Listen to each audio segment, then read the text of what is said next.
wameweza kuwakemea watoto wao, kuwaonya na kuwatahadharisha juu ya ubaya wa kuvunja amani. Tuliwaambia jinai haiozi, lakini pia jinai hailipi. Kuhamasika kujulisha watu. Toka siku ya jana hali ni shwari, imekuwa shwari sana, na leo asubuhi ni shwari zaidi. Tumeanza asubuhi mapema, nimezunguka kila maeneo ya Dar es Salaam, na sasa hii ni mara yangu ya pili. Nazunguka tena nikiwa nimemalizia mzunguko wa pili wa kuhakikisha kila maeneo yote ya wilaya za Dar es Salaam na maeneo yote ya center za Dar es Salaam yanaendelea kuwa shwari, na hakika nimshukuru sana IGP Camillus Wambura na timu yake yote ya Jeshi la Polisi, CDF wetu Jacob Mkunda, lakini vivyo hivyo wakuu wa vyombo vya ulinzi na usalama wengine, CGP, CGI, lakini pia mamlaka mbalimbali ambazo CGF na mamlaka nyingine zote ambazo zimehusika kwenye hili. Niwashukuru viongozi kwa ujumla, kwa sababu hili jambo limekuwa la kwetu sote, na kimsingi hapa ni wananchi wamechukua jukumu lao la kulinda nchi yao, na ndio hapo tunapotaka kusema kwamba wapotoshaji mara nyingi walipokuwa wakizungumza wenyewe peke yao kwenye mitandao, wananchi baadhi walidhani kwamba wameweza kukua nani, lakini unaweza ukaona uhalisia ni kwamba upotoshaji mwingi na mkubwa kwenye mitandao ulifanyika, na pale ambapo haukukanishwa ulionekana kama kuwa ni kweli, lakini unaweza kuona uhalisia wake. Wananchi wamewakataa kwa herufi kubwa na kwa sauti kuu wanaochochea vurugu Tanzania. Wananchi wamewakataa kwa herufi kubwa wale wote wanaodhani wako juu ya sheria, na wananchi wamewakataa, wametaka kujenga taifa lao kuwa la amani, lenye umoja, upendo na mshikamano kwa uzalendo wetu, kwa kudumisha muungano, lakini pia mshikamano wa kitaifa. Umeona shughuli mbalimbali za kibiashara zinaendelea kila mahali. Wananchi wamejitokeza wa kutosha kwenye maeneo kadhaa, lakini maeneo mengine wananchi wameamua kupumzika, kwamba hakuna sababu ya kwenda kujiunga na watu wenye shari, kwa sababu tunapoonekana wakati mwingine tunaonekana kama tunawaunga mkono wale ambao wamesema mambo ya hovyo dhidi ya taifa letu.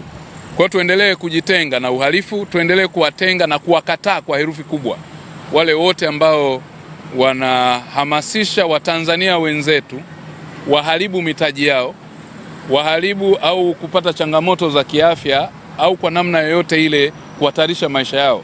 Waendelee kujitenga na watu wote ambao hawataki kuona Tanzania ikiendelea kukua katika uchumi, katika miundombinu, ikiendelea kukua katika utalii, katika uwekezaji na biashara.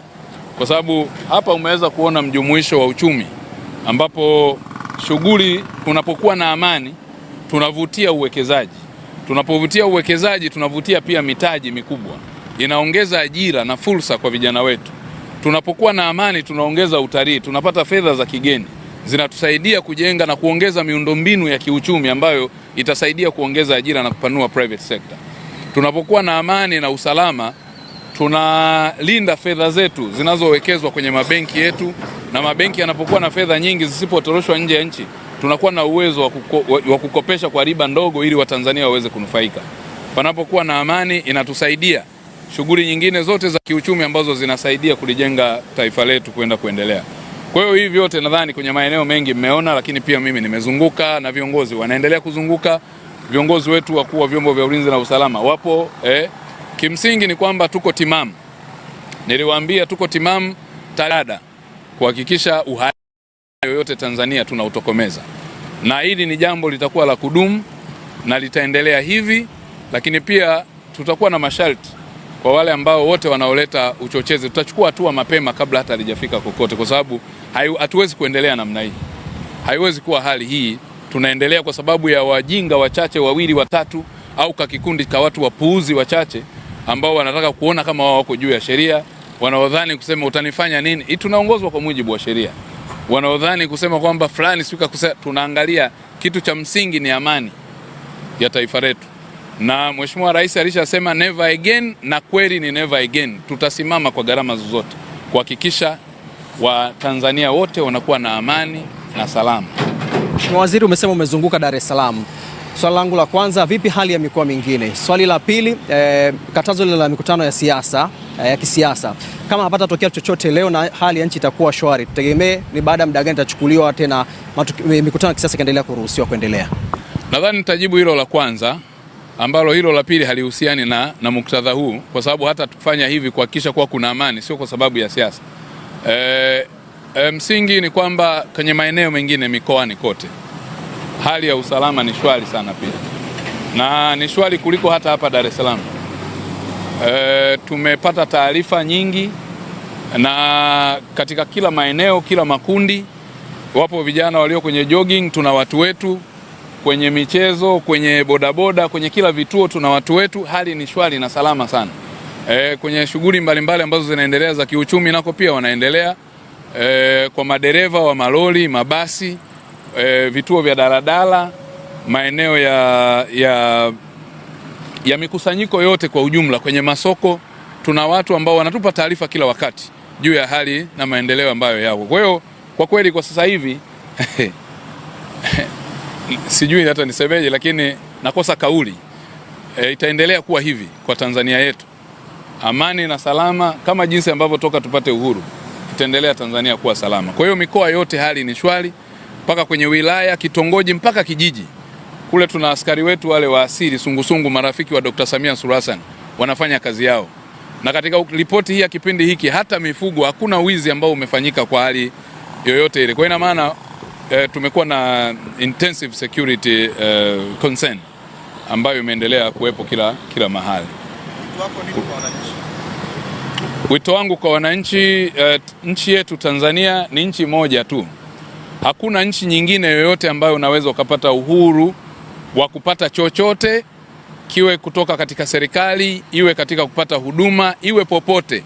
Hakuna. Hata walio nje ya nchi kuna haki wanazikosa nyingi sana. Huwezi kumiliki ardhi katika zile nchi mpaka uwe na mafedha na kwa utaratibu tofauti. Hata hapa wageni wetu hawamiliki ardhi mpaka kwa utaratibu maalum, lakini vile vile hawana uhuru kama jinsi ambavyo unaweza kuwa na uhuru katika nchi yetu. Kwa hiyo cha msingi, wito wangu cha kwanza, tuipende nchi yetu, tuilinde nchi yetu kwa uzalendo, kwa moyo wetu wote tujitoe kuilinda nchi yetu. Tusiruhusu mtu yoyote mwingine aiharibu nchi yetu Tanzania. Wito wangu wa pili ni kwamba tujitokeze kuhakikisha tunafanya kazi zile ambazo ni za kihalali na kwa mujibu wa sheria. Tusiende kufanya kazi na kushirikiana na magenge ya uhalifu, makundi ya uhalifu au matendo yoyote ambayo yanaweza yakaiharibu Tanzania yetu katika heshima yake ya kuwa kitovu cha amani Afrika. Lakini mwito wangu wa tatu kwa wazazi, ni rai yangu kwa wazazi, maadili mema yanaanzia ngazi ya familia na raia wema wanaanzia kutengeneza kwenye ngazi ya familia. Niwaombe wazazi tusikwepe wajibu wa kusimamia maadili ya watoto wetu, tujue waliko, wanaishije, wanaenenda vipi. Lakini pia katika eneo hilo viongozi wa dini na wenyewe watusaidie sana katika kusimamia maadili. Mmomonyoko wa maadili ndio unatufikisha hapa. Lakini pia taasisi za elimu na mwisho serikali kwa ujumla iendelee kutoa mazingira wezeshi kama jinsi ambavyo sasa tunaona kwenye masuala ya vijana. Kuna fursa nyingi sana fursa za ajira na mitaji na fedha zinazotolewa na serikali kwenye mifumo mbalimbali. Kuna ngazi ya halmashauri, kuna ngazi ya mfuko wa uwezeshaji wananchi kiuchumi, kuna ngazi ya kila wizara inatoa fursa kwa vijana, hadi wale walio wasomi. Wizara ya elimu inatoa mikopo, inawezesha. Kwa hiyo mazingira wezeshi ndio hayo ambayo yanatengenezwa na serikali yoyote duniani.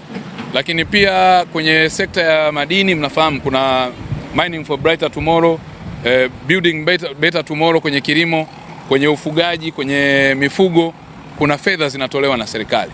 Lakini pia kuna wizara maalum ya vijana ambayo inahusika na kutengeneza fursa za vijana, ambayo ina zaidi ya bilioni 200 zimetolewa kwa ajili ya vijana, lakini zinaendelea kutolewa katika kila mwaka wa fedha. Pia kwenye makundi mengine yapo ya watu wenye ulemavu, nao pia fedha zinatolewa kwenye ule mfuko zaidi ya bilioni 1 ambayo inatolewa kwenye kama ruzuku kila mwaka. Lakini pia wanawezeshwa kwenye maeneo mbalimbali ikiwemo 2% ya mikopo. Makundi ya wakina mama vile vile. Kwa hiyo shughuli kama hizi ni muhimu, zinatengeneza mjumuiko wa kiuchumi. Kwa hiyo wito wangu ni kwa kweli tutafute fedha zaidi na tukatae kwa herufi kubwa wale ambao wanaamini uongozaji wa nchi inaongozwa kwa maandamano. Nchi inaongozwa kwa mujibu wa sheria, taratibu na kanuni. Nchi inaongozwa pale inapokuwa na uchumi, ndipo hapo tunaweza kupata fursa za ajira. Kwa hiyo amani inazaa uchumi, uchumi unazaa ajira, ajira inazaa maslahi ya mtu mmoja mmoja na kuweza kujitegemea katika ngazi ya mtu mmoja mpaka ngazi ya familia. Tukipoteza amani, tumepoteza pia shughuli za maendeleo. Tukipoteza shughuli za maendeleo, tumebomoa uchumi wetu. Tukibomoa uchumi wetu, tutaanza kuruhusu watu waanze wababe kupigana, kugombania vile ambavyo tunavyo, na hatimaye mwisho wa siku vurugu hizo, hakuna bingwa, tutaenda kwenye mauaji na vita na mapigano ya wenyewe kwa wenyewe, na hatimaye hata uhuru tulio nao tutaupoteza. Kwa hiyo ni rai yangu kwa Watanzania, tusimame katika msingi huo. Sasa ni simple tu, waone Viva Promotion kwa mahitaji ya printing aina zote, kama vile mabango size zote na aina zote, 3D, 2D na banners, vibao vya maofisini au sehemu za biashara kama hoteli, lodge na kadhalika. Viva Promotions wana print t-shirts na jezi, wanafanya branding ya ofisi kuipa muonekano wa nje wa kuvutia. Wanapatikana Tabora mjini, mtaa wa shule, jirani na chuo cha utumishi wa umma Uhazili. Simu namba 0762 484266. Instagram @viva_promotion.